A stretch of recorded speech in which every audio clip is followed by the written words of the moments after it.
Hi guys. So last inspiration video, I spoke about finding inspiration from doing things outside the realm of art. Things like going to the river, going to the beach, and being stimulated by the nature around you. But this time, I'm looking at finding inspiration through creative means. Not necessarily creating for gain, but creating purely for pleasure and experimentation. But first, this video is sponsored by Gem Eyewear. Tired of those old frames? Come down to Gem Eyewear, 61 Rosalina Street, Woodbrook, to make that upgrade. Whether it's filling out your prescription or finally buying that brand new pair of sunglasses you've wanted, you'd always find the right pair for you at Gem Eyewear. Keep watching the video to find out how you can get an exclusive discount off your next in-store purchase. At Gem Eyewear, we provide the best frames throughout Trinidad at affordable prices. See further details in the description below. And thanks again to Gem Eyewear for sponsoring this video. Now let's get back to it. I think the pressures of running an art practice and always having to make good work can slowly lead us to feeling uninspired. I'm proposing that another source of finding inspiration is to make time just to create work for ourselves.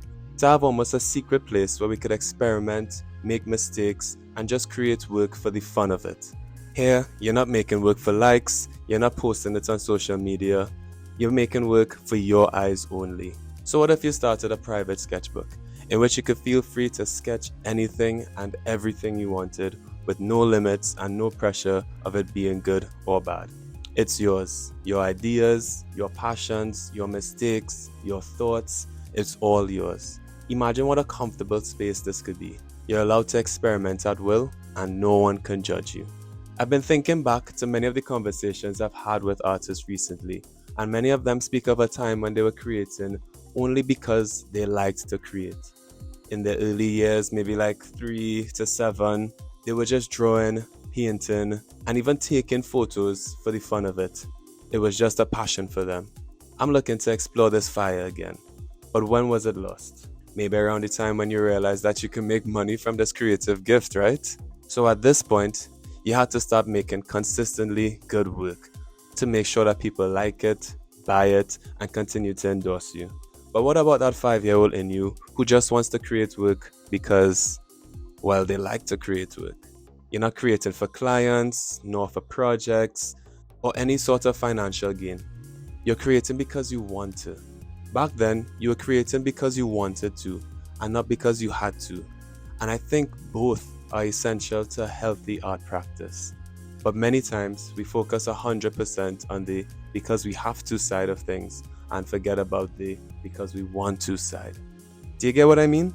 Even with this YouTube channel, I'm creating content, but at some point, I have to find a balance between creating content and just creating for fun. I could constantly go outside in the garden and just record everything I do, but at some point, I just need to garden because I want to garden to experiment.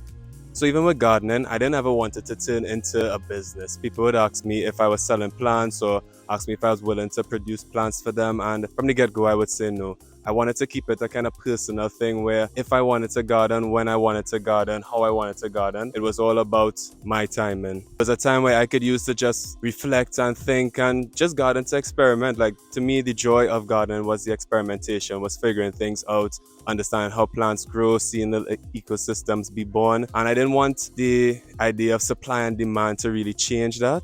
So now, even making content for this YouTube channel and now taking a lot of footage of the garden or while I'm gardening, there's still days I'll leave the camera inside and I'll just go out in the garden and garden because I want to garden to figure out how things work, garden to see what the lizards are doing, garden to see what the plants like, how they thrive, where they thrive, or even just come to the river. Like I'm here at the river now with my equipment, but there are times I'll just come up here and I'll just soak, I'll just swim without the pressures of having to record and just really spend some time sketching, spend some time observing. I might bring my phone, but there's no recording. It's just me taking pictures to maybe reference for other things or taking pictures of things that I like and really just enjoying creating or existing or experimenting because that's what I like to do and not because I have to do it to keep myself alive. And these sunnies are from Gem Eyewear. Use code Kaleel Studio to get 15% off all sunglasses and prescription eyewear.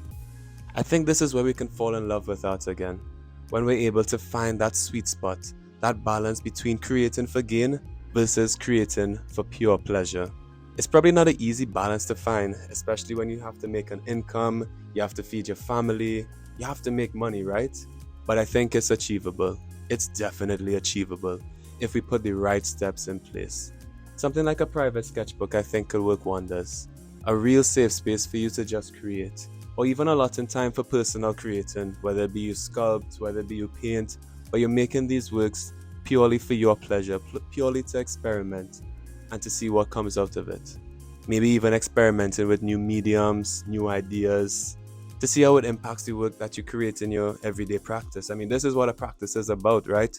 Doing research, creating work, doing your personal admin. But part of that practice has to be purely pleasure. And this is where we could allow the inner child to roam free and to create work just for fun. Isn't that why we started making work in the first place? Because it was fun? Not for the views, for the likes, or even for fame, but simply because we liked creating work. So why leave that behind?